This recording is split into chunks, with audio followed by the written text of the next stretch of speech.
السلام عليكم ورحمة الله وبركاته.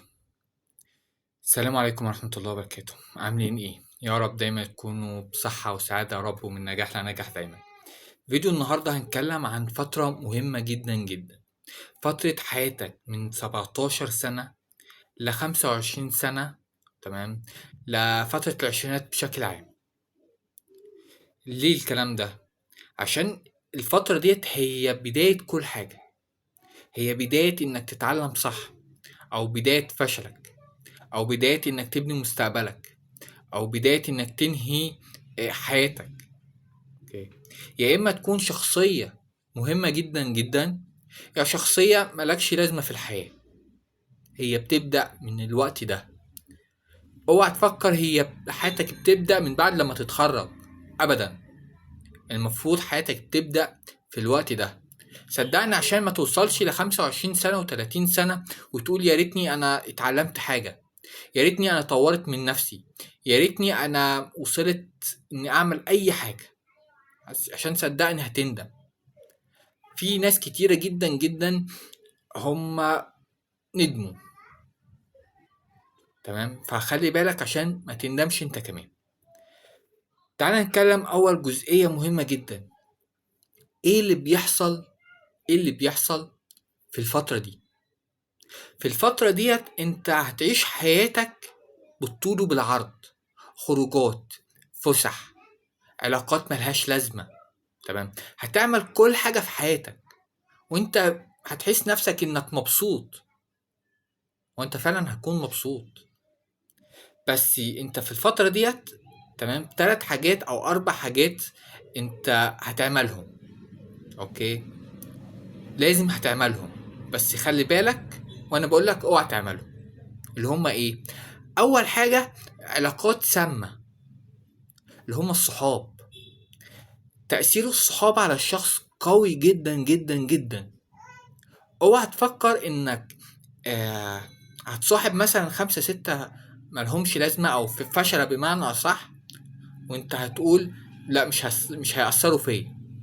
يبقى انت بتضحك على نفسك حرفيا. في الفترة ديت انت هتصاحب ناس، اوكي، او صحاب، هم هيكونوا كل حياتك. بس خلي بالك، يا تختار صح يا تختار غلط. لو اخترت غلط انت ممكن توصل لمرحلة انك خلاص انتهيت. دي حاجة. تاني حاجة، الفترة ديت انت هتشايف نفسك انك لسه صغير. هتشوف نفسك انك مش قد انك تشيل مسؤولية، ومش قد انك تهتم بنفسك. هتقول انك لسه عيل. هتقول لا انا هستنى لما اتخرج عشان ابدأ اعتمد على نفسي. وصلة؟ دي نقطة. النقطة التالتة، انك هتعيش حياتك بدون خطة. هتعيش حياتك في الفاضي. النهاردة الساعة كذا هروح في كذا، النهاردة هروح الجيم، هروح المكان الفلاني، هروح اسمع ماتش، هروح العب كورة. اوكي. هروح اسهر هكذا، هروح هتفسح. بس هتعيش حياتك بالطول وبالعرض، فخلي بالك. تمام. في الفترة ديت برضو انك هتبدأ تقارن نفسك. هتقارن نفسك بغيرك. اشمعنى الفلاني ده، اشمعنى الفلاني ده بيعمل، اشمعنى الفلاني ده بيحب، اشمعنى الفلانية ديت بتخرج، اشمعنى البنت الفلانية ديت ماشية بشعرها، اشمعنى. هتعيش او سواء منك ومن اهلك كمان. اوكي. فخلي بالك من الحتة دي. طب تعالى كده نقول انت المفروض تعمل ايه، او المفروض تهتم بالفترة دي ازاي. اول حاجة لازم تتعلم مهارة، سواء كان مهارة كتابة، او مهارة قصص، او مهارة جرافيك ديزاين، تتعلم مهارة اونلاين. تمام. لازم تتعلم مهارة ايا كانت المهارة. دي حاجة. لازم تعرف ازاي تدير وقتك. تتعلم لغة. اتفقنا؟ كل الحاجات ديت مهارات مهمة جدا جدا. لازم تتعلم مهارات السوفت سكيلز، المهارات الناعمة، زي القيادة، العمل الجماعي، التواصل، التفاوض. كل المهارات ديت هي مهارات مهمة جدا جدا ومهارات لازمة. لازم تختار صحاب صح، لازم تكون علاقات، وكل ما علاقاتك تكون قوية وعلاقاتك تكون صح صدقني نجاحك هيكون قوي جدا جدا. وخدها قاعدة مهمة جدا. تمام. ايه هي؟ عاوز تكون شخص ناجح لازم يكون 10 من صحابك او 5 من صحابك يكونوا ناس ناجحين، انت هتكون الشخص السادس.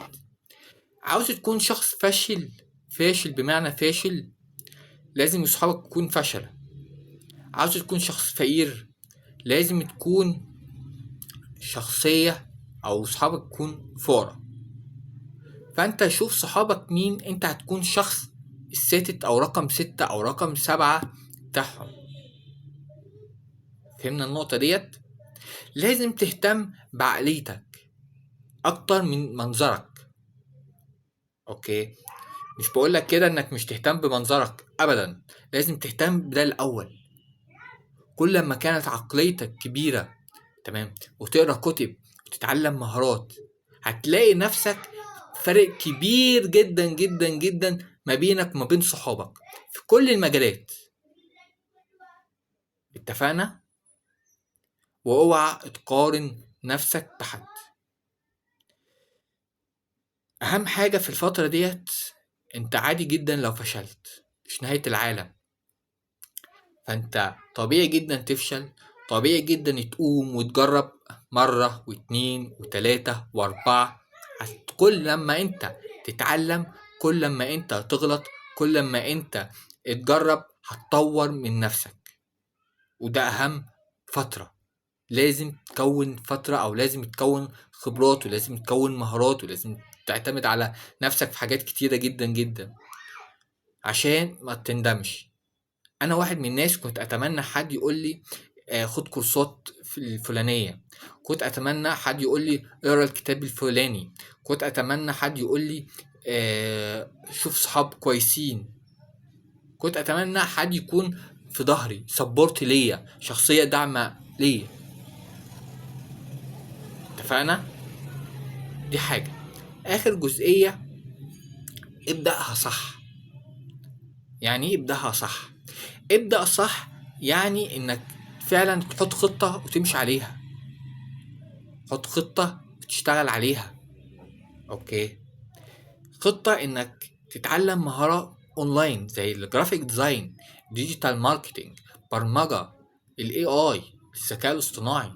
المهارات ديت لو انت فعلا بدأت تتعلم مهارة اونلاين انت هتعتمد على نفسك انك فعلا تبدأ تجيب ارباح ليك. لازم تتعلم تبعد عن الصحاب اللي هم ملهمش لازمة.